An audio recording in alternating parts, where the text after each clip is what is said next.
Vinicius junior এই মুহূর্তে বিশ্বের অন্যতম সেরা একজন প্লেয়ার এবং তর্কাতীতভাবে বিশ্বের সেরা লেফট উইঙ্গার।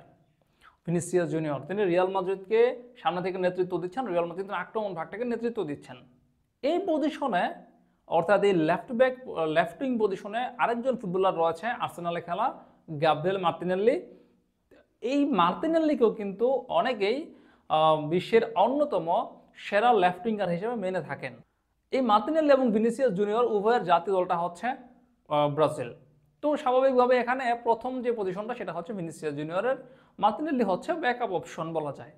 যদি আপনি ব্রাজিলের রাইট উইংয়ের কথা ধরেন, সেখানে রয়েছেন এই মুহূর্তে সাভিও, রাফিনহা, রদ্রিগোকে যদি আমরা এই পজিশনের জন্য না ধরি, কেননা ব্রাজিলের নতুন কোচ দরিবাল জুনিয়র তিনি সর্বশেষ যে তার যে প্রথম দুইটা ম্যাচ এবং ব্রাজিলের সর্বশেষ যে দুইটা ম্যাচ, সেই দুইটা ম্যাচে রদ্রিগোকে আমরা নাম্বার 9 পজিশনে দেখেছি। শুরুতে ফলস 9 পজিশনে তিনি খেলেছেন, রাইট উইংয়ে ছিলেন রাফিনহা। তো এই রাইট উইংটা যদি আমরা ধরি, বর্তমানে সেখানে রয়েছেন রাফিনহা এবং সাভিও। তো এই তালিকায় যদি যুক্ত হয় এস্তেবা উইলিয়ান মেসিনহো, তাহলে কেমন হয়?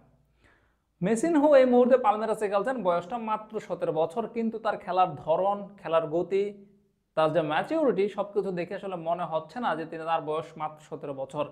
শুধু তাই নয়, সর্বশেষ পালমেরাসের ম্যাচে একটা পেনাল্টি জিতেছেন এস্তেবা উইলিয়ান এবং সেই পেনাল্টিতে শটটাও নিয়েছেন, তিনি গোলটাও করেছেন পেনাল্টি থেকে। মজার বিষয়টা হচ্ছে পেনাল্টিতে এস্তেবা উইলিয়ান যে গোলটা করেছেন, সেই গোলের ভিডিওটা এই মুহূর্তে আপনারা দেখছেন স্ক্রিনে। ভিডিওতে দেখা যাচ্ছে পরিষ্কার যে এস্তেবা উইলিয়ান মেসিনহো যে শটটা নিয়েছেন বাম পায়ে এবং শটটা গিয়েছে বার পোস্টের কোনা জায়গা থেকে। বিশ্বের যে কোনো গোলকিপার হোক, যত ভালো গোলকিপার হোক, যেই হোক, এই দিক বরাবর যদি কোনো শট যায়, তাহলে সেটার মধ্যে আপনার 100%-এর মধ্যে 99.99% গোল হওয়ার সম্ভাবনা থাকে। কারণ এই পজিশনে এরকম কোনাকুনি শট আসলে গোলকিপারের পক্ষে থামানোটা সম্ভব হয় না। কিন্তু এস্তেবা উইলিয়ান মেসিনহো কিন্তু ঠিক এই জায়গাতে লক্ষ্যভেদ করেছেন। এই শটে একটা বিষয় পরিষ্কার, এবং সেটা হচ্ছে মেসিনহোর পেনাল্টি নেওয়ার যে দক্ষতা, সেটা কিন্তু এই শটটা থেকে আসলে পরিষ্কার হয়ে যাচ্ছে। আরেকটা বিষয় দেখেন, এস্তেবা উইলিয়ানের যে বল কন্ট্রোলিংটা, এটা এনরিকের সঙ্গে এস্তেবা উইলিয়ানের একটা বল কন্ট্রোলিংয়ের ভিডিও সামাজিক যোগাযোগ মাধ্যমে ভাইরাল হয়েছে, এবং সেখানে এটা নিয়ে অনেকেই এস্তেবা উইলিয়ান মেসিনহোর এবং এনরিকের প্রশংসা করেছেন, তাদের বল কন্ট্রোলিংয়ের প্রশংসা করেছেন। এস্তেবা উইলিয়ান মেসিনহো এবং এনরিক ইতিমধ্যে পালমেরাসের হয়ে একসঙ্গে বেশ কিছু ম্যাচ খেলেছেন, এবং সেখানে তাদের দুজনের লিঙ্ক আপটাও কিন্তু চোখে পড়ার মতো। মেসিনহোর এই যে পারফরমেন্স, সেই পারফরমেন্স যদি রাফিনহা এবং সাভিওর সঙ্গে মেলানো হয়, তাহলে হয়তো আপনি এস্তেবা উইলিয়ানকে এই বছর না হোক, অর্থাৎ তার বয়স এখন 17 বছরে না হোক 18 বা 19 বছর বয়সে, আপনি কিন্তু মেসিনহোকে অবশ্যই ফার্স্ট প্লেস অর্থাৎ রাইট উইংয়ে প্রথম পছন্দের যে একাদশ, সেখানে আপনি নামিয়ে দিতে পারেন বা নামিয়ে আপনি দিবেন। তার যে পারফরমেন্স সব কিছু মিলে আপনি দেখেন ফার্স্ট পজিশনে কিন্তু নামিয়ে দিবেন।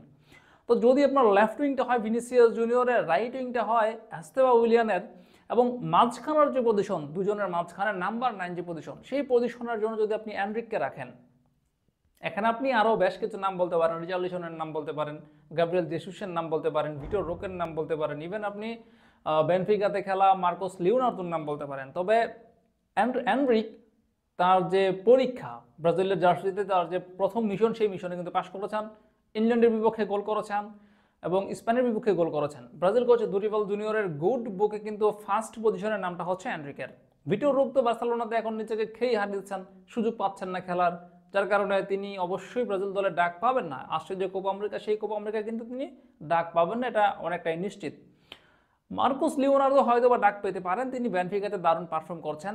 তবে তিনি যদিও ডাক পান, তাহলে অবশ্যই সেটা এনরিকের ব্যাকআপ হিসেবে মূল দলের জন্য, যে নাম্বার 9 পজিশনের জন্য স্টার্টিং একাদশে থাকবেন এনরিকের।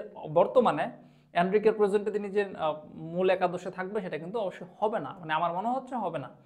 রিচার্লিসন হয়তো অভিজ্ঞতার কারণে এখানে চলে আসতে পারেন যদি কোচ চান। তো সব কিছু মিলিয়ে আপনি যদি কোপা আমেরিকার পরের জিনিসটা হিসাব করেন, সেখানে ব্রাজিলের লেফট উইংটা সামলাচ্ছে ভিনিসিয়াস জুনিয়র, মাঝখানের যে নাম্বার 9 পজিশনে সেটা সামলাচ্ছে এনরিক, রাইট উইংটা সামলাচ্ছে এস্তেবা উইলিয়ান, এবং তাদের পেছনে নাম্বার 10 রোলটা প্লে করছে রদ্রিগো।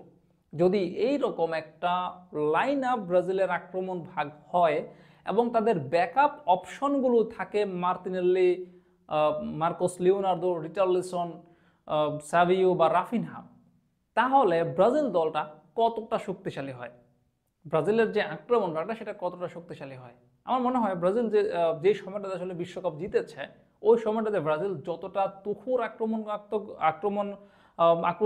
আক্রমণ ভাগ নিয়ে দলটা সাজিয়েছে, ঠিক ওই রকম বা ওই রকম না হলেও আসলে কোনো অংশে কম হবে না ব্রাজিলের এই আক্রমণ ভাগটা, এটা আমার ব্যক্তিগতভাবে মনে হচ্ছে। আপনারও কি ঠিক এমনটা মনে হচ্ছে কিনা সেটা জানাতে পারেন কমেন্টে। এখানে অবশ্য অনেকে নেইমারের বিষয়টা নিয়ে আসতে পারে যে তারা যদি আক্রমণ ভাগে খেলে তাহলে নেইমার জুনিয়র কোথায় খেলবেন। এখানে একটা প্রশ্ন আসতে পারে এই বিষয়টা নিয়ে। তবে যদি এমনটা হয় তাহলে আমার মনে হয় না আসলে নেইমার জুনিয়র লেফট উইং পজিশনে খেলতে পারবেন, কারণ সেখানে ভিনিসিয়াস জুনিয়রকে রাখা হবে। আর নাম্বার 9 পজিশনে তো নেইমার জুনিয়রকে খেলানো হবে না, তো সেখানে এনরিক, মার্কোস লিওনার্দোরাই জায়গা পাচ্ছেন। রাইট উইংয়ে নেইমার জুনিয়র খেলবেন না, সেখানে এস্তেভাও উইলিয়ান, রাফিনহা বা সাবিওরাই থাকছেন। তবে রদ্রিগো যে পজিশনটা বললাম যে নাম্বার 10 যে রোল, সেই রোলে হয়তো বা নেইমার জুনিয়রকে দেখা যেতে পারে। তবে নেইমার জুনিয়র যদি নাম্বার 10 রোল প্লে করেন সেক্ষেত্রে ব্রাজিলের জন্য একটা জিনিস আসলে একটু দুর্বল হবে, সেটা হচ্ছে রদ্রিগো যেই সময়টা ডিফেন্ড করবে, মানে ডিফেন্ড করার ক্ষেত্রে রদ্রিগো যতটা ভূমিকা রাখতে পারবে নেইমার জুনিয়র কিন্তু ততটা ভূমিকা রাখতে পারবে না।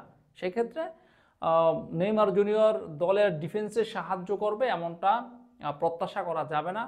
নেইমার জুনিয়র আক্রমণে সাহায্য করবেন, আক্রমণাত্মক ফুটবলার, তিনি আক্রমণে সাহায্য করবেন এমনটাই প্রত্যাশা করতে হবে। তবে সমস্যা হচ্ছে নেইমারের আসলে যে ইনজুরি প্রবণতা, সেই ইনজুরি প্রবণতা নিয়ে আসলে মূল সমস্যা। যদি তিনি ইনজুরি প্রবণ না হতেন তাহলে তো নেইমারের লেভেলের কোনো ফুটবলার এই মুহূর্তে ব্রাজিলে নেই। তো ওভারঅল যদি এরকমটা হয় যে নেইমার জুনিয়র খেলছেন নাম্বার 10 রোলে, রদ্রিগো ব্যাকআপ হিসেবে থাকছেন, যদি এরকমটা হয় তাহলে এই আক্রমণ ভাগটা ব্রাজিলের জন্য কেমন হবে।